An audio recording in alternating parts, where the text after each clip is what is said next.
Something unprecedented happened on the night of January 19th, 2025. At exactly midnight Eastern Time, 170 million Americans opened their phones and discovered that TikTok had vanished. Not a technical glitch, not a server issue. The app had been deliberately shut down by its own company in compliance with a federal law that was about to take effect. For 12 hours, panic swept across social media. Influencers lost their livelihoods overnight. Small businesses that depended on TikTok marketing watched their customer base disappear. And an entire generation that had grown up with the platform suddenly faced a digital world without it. Then, at noon on January 20th, just hours after taking the oath of office for his second term, President Donald Trump signed an executive order, and within minutes, TikTok came back online. What followed was something nobody predicted. Generation Z, a demographic that overwhelmingly voted against Trump, began flooding social media with messages thanking him, calling him a hero, some even jokingly calling him president of TikTok.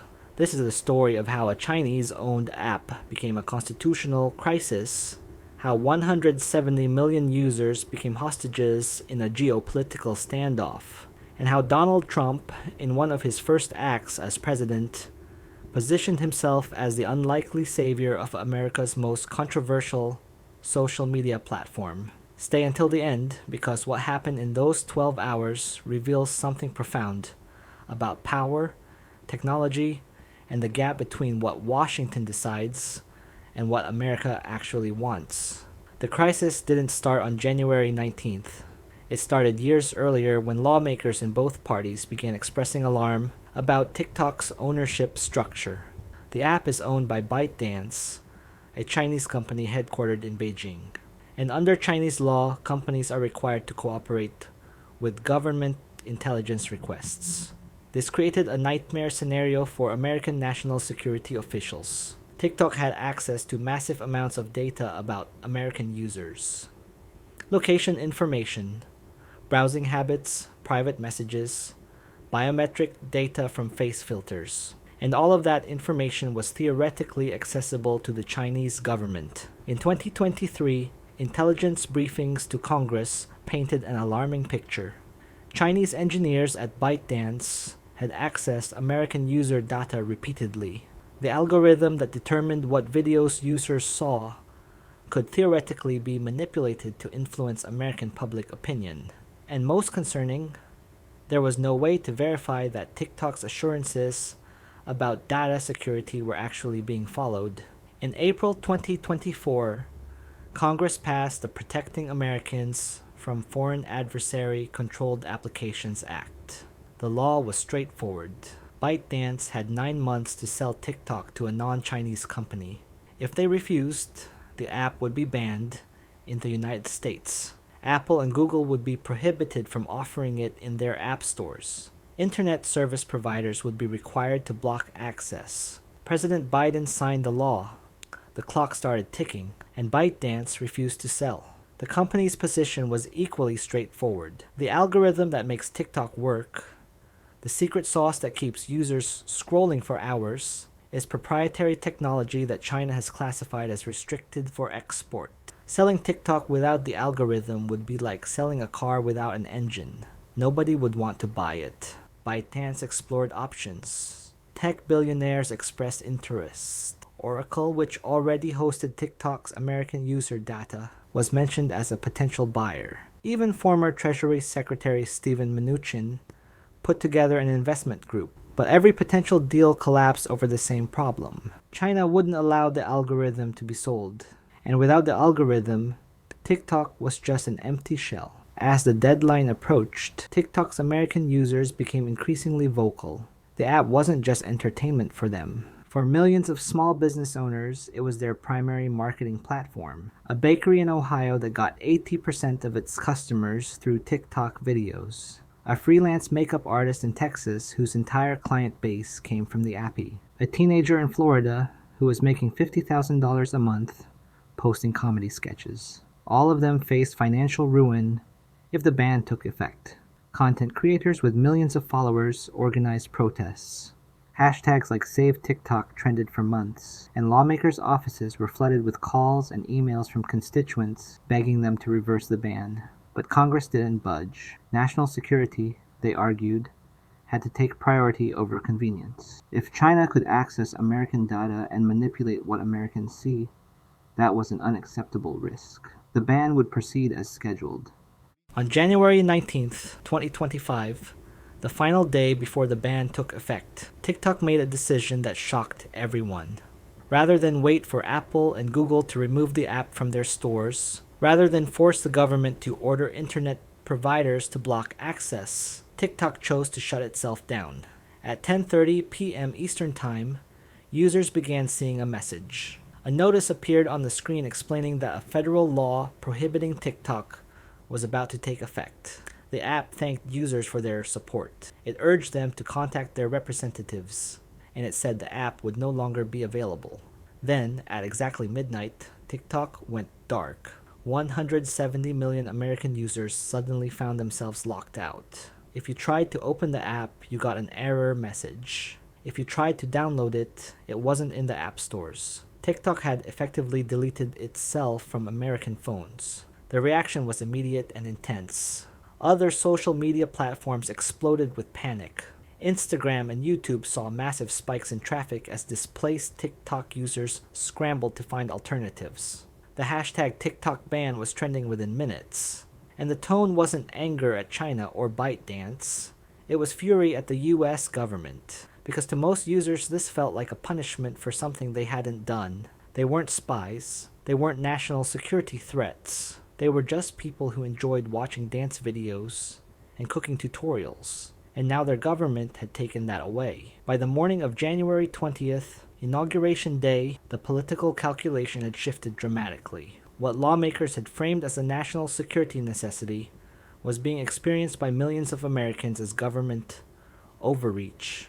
And Donald Trump saw an opportunity. Trump had a complicated history with TikTok. During his first term, he had tried to ban the app through executive order, calling it a national security threat. But now, as he prepared to take office for a second term, his position had evolved.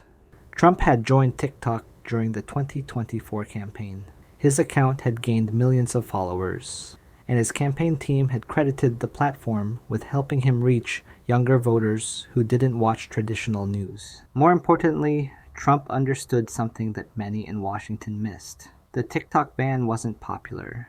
Polls showed that most Americans, especially younger Americans, opposed it, and Trump had built his political brand on positioning himself as someone who fought against out-of-touch elites. Here was a perfect opportunity to do exactly that. At noon on January 20th, Trump was sworn in as the 47th President of the United States. His inaugural address touched on familiar themes: American strength, border security, economic renewal, but he also included a line that caught many by surprise. We will protect Americans' freedoms, including their freedom to communicate and share ideas on the platforms they choose. Hours later, Trump signed an executive order. The order didn't overturn the congressional ban. Trump couldn't do that. Congress had passed a law, and the president doesn't have the authority to simply ignore it. But what Trump could do, and what he did, was order federal agencies not to enforce the law for 75 days. He instructed the Department of Justice not to prosecute Apple or Google for hosting TikTok. He directed internet service providers that they wouldn't face penalties for allowing access. In effect, Trump created a 75-day grace period during which TikTok could continue operating, while, theoretically, a sale could be negotiated. The reaction from TikTok was swift. Within an hour of Trump's executive order, the app came back online. Users who had been locked out since midnight suddenly found they could access their accounts again. And the response was euphoric. Videos began flooding back onto the platform. Users posted celebrations. "Thank you, Trump" became one of the most common phrases in captions. And something remarkable happened.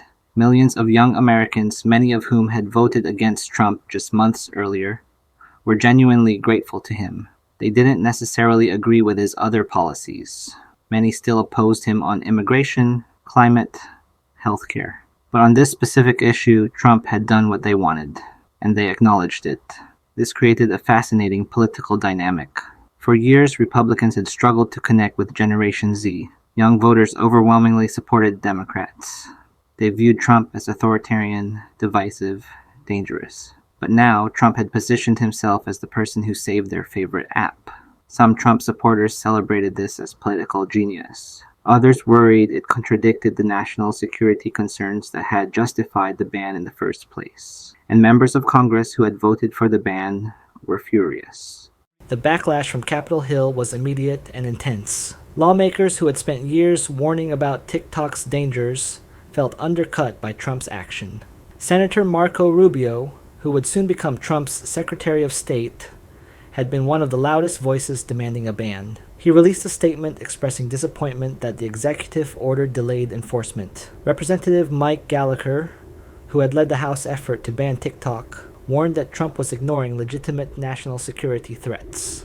Even some Republicans who generally supported Trump questioned whether he was prioritizing political popularity over American safety. Democrats faced their own awkward position. They had voted for the ban under Biden, but now they had to decide whether to attack Trump for delaying it or stay quiet and avoid angering the millions of TikTok users who were relieved the app was back. The legal questions were equally complex. Could the president simply choose not to enforce a law that Congress had passed? Constitutional scholars pointed out that while presidents have some discretion in how they enforce laws, they don't have unlimited authority to ignore them.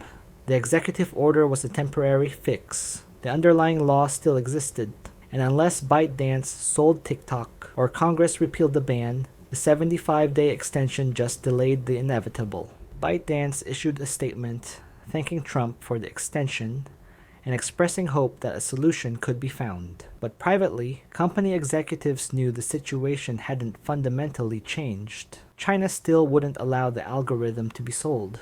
And without the algorithm, no American company would pay the billions of dollars TikTok was worth. The 75 days Trump had granted was just a countdown to the same crisis happening all over again. What makes this moment so significant isn't just about one app or one executive order. It's about the collision between three powerful forces: national security concerns that are legitimate and serious, economic and cultural realities where millions of Americans depend on a platform, and political calculations where leaders have to balance what they think is right against what voters actually want. The TikTok crisis exposed uncomfortable truths about modern governance. Congress passed a law based on intelligence briefings that most Americans never saw. The threat was real according to experts, but abstract and invisible to regular users. So when the ban took effect, it didn't feel like protection. It felt like punishment. Trump's decision to delay enforcement was politically brilliant, but constitutionally questionable. He gave people what they wanted in the short term while kicking the hard problem down the road. And the fact that it worked, that millions of people genuinely thanked him, shows how powerful immediate relief can be, even when the underlying problem remains unsolved. Meanwhile, the national security concerns haven't disappeared. TikTok is still owned by ByteDance. ByteDance is still subject to Chinese law, and American user data is still potentially accessible to a foreign government. The 75-day delay doesn't change any of that. It just postpones the reckoning. For TikTok's users, the 12 hours when the app went dark felt like a glimpse of a dystopian future. A future where governments could simply delete the digital spaces where people gather, communicate, and build communities. The fact that it came back doesn't erase that fear. It just makes it more urgent, because now everyone knows it can happen. The app you use every day, the platform where you built a following or a business, can vanish with no warning. And that realization has changed how people think about digital dependency. Some users have started diversifying, building presences on Instagram, Reels, YouTube Shorts, other platforms, treating TikTok as less permanent, less reliable. Others have become politically activated in ways they weren't before, calling representatives, organizing campaigns, realizing that tech policy isn't some boring topic for Washington insiders. It directly affects their lives. For the tech industry, the TikTok crisis represents a turning point. For years, social media companies operated with minimal regulation. The assumption was that innovation should be allowed to flourish without government interference. But TikTok showed that when national security is invoked, that hands-off approach can end abruptly. Other foreign-owned apps are watching nervously. If Congress can ban TikTok, what's to stop them from targeting other platforms? Chinese apps like Temu and Shein, Russian platforms. Any service owned by a company in a country the US considers adversarial could theoretically face the same treatment. This creates a chilling effect where investment in American tech becomes riskier for foreign companies, and where American users have to consider whether their favorite apps might disappear. The 75-day countdown that Trump created is now ticking. Every day that passes brings TikTok closer to another potential shutdown, and this time there might not be a last-minute reprieve. Trump can't keep extending the delay indefinitely. At some point, either ByteDance sells the app, Congress repeals the ban, or TikTok goes dark again, and nobody knows which outcome is most likely. ByteDance is still searching for a buyer, but the same problems remain. Any sale that doesn't include the algorithm is worthless, and China won't allow the algorithm to leave. Some have suggested a compromise where TikTok operates under American oversight with Chinese ownership, but that doesn't solve the fundamental concern about data access. Others have proposed that the US government itself could buy TikTok and run it as a public utility, but that raises its own set of constitutional and practical problems. Congress could repeal the ban, but that would require lawmakers to admit they were wrong about the national security threat. And in an era of heightened concern about China, that seems politically unlikely. So the most probable outcome is that in 75 days, we'll be right back where we started. TikTok will face another shutdown. Users will panic again, and whoever is blamed for the ban, whether it's Congress or China or ByteDance, will face the fury of 170 million Americans who just want to watch videos. What this crisis ultimately reveals is the gap between how Washington sees the world and how ordinary Americans experience it. To national security officials, TikTok is a vulnerability, a potential weapon that a foreign adversary could use against American citizens. To most users, TikTok is entertainment, a place to learn recipes, watch comedy, follow trends. Both perspectives are valid, both contain truth, and that's what makes this so hard. The threat isn't made up. Intelligence agencies have documented Chinese access to American data. They've shown evidence of algorithmic manipulation. The concerns are based on real information, but for the people whose lives would be disrupted by a ban, those threats feel distant and theoretical. What's concrete is the business they built on the platform, the community they found there, the income they earned. Asking them to sacrifice that for a security risk they can't see or verify is a hard sell. This is the fundamental challenge of governing in the digital age. Technology moves faster than policy. Companies build platforms that millions adopt before regulators even understand what they are. And by the time lawmakers catch up, shutting down those platforms creates collateral damage that affects innocent people. Trump understood this instinctively. He saw that whatever the merits of the ban, taking away something 170 million people valued would make him a hero if he brought it back. Whether he actually solved the problem or just delayed it didn't matter in that moment. The immediate relief was what counted politically, and that's both the genius and the danger of his approach. Genius because it worked. People responded exactly as he predicted. Danger because it prioritizes short-term popularity over long-term problem solving. As of now, TikTok remains online in the United States. Users are back to posting and scrolling as if the 12-hour blackout never happened. But it did happen, and everyone involved knows it could happen again. The 75 days Trump granted will pass quickly, and when they do, we'll find out whether this was a temporary reprieve or a permanent solution. Whether TikTok's story ends with a sale, a repeal, or another shutdown. What's certain is that this moment changed the relationship between Americans and their technology. It showed that the apps we think of as permanent fixtures of daily life are actually fragile, subject to laws, politics, and geopolitical tensions we can't control. It revealed that the government has more power over our digital lives than most people realized. And it demonstrated that whoever can promise to protect those digital spaces, whether or not they actually can, will have enormous political leverage. Trump saved TikTok. But the real question isn't whether the app survived this crisis. It's whether American democracy can develop a better way to balance security and freedom. A way that doesn't require 170 million people to wake up and discover that something they depend on has vanished overnight. Because the next time this happens, and there will be a next time with some other platform or service, we need a better answer than shut down now, figure it out later. The TikTok crisis of January 2025 will be remembered as the moment when digital policy became impossible to ignore, when an entire generation demanded that lawmakers consider not just security threats, but also the human cost of how those threats are addressed. And when Donald Trump, love him or hate him, proved once again that he understands what people want, even when he can't give them a permanent solution. The clock is ticking. 75 days and counting. What happens when time runs out is anyone's guess. But one thing is clear. This story is far from over.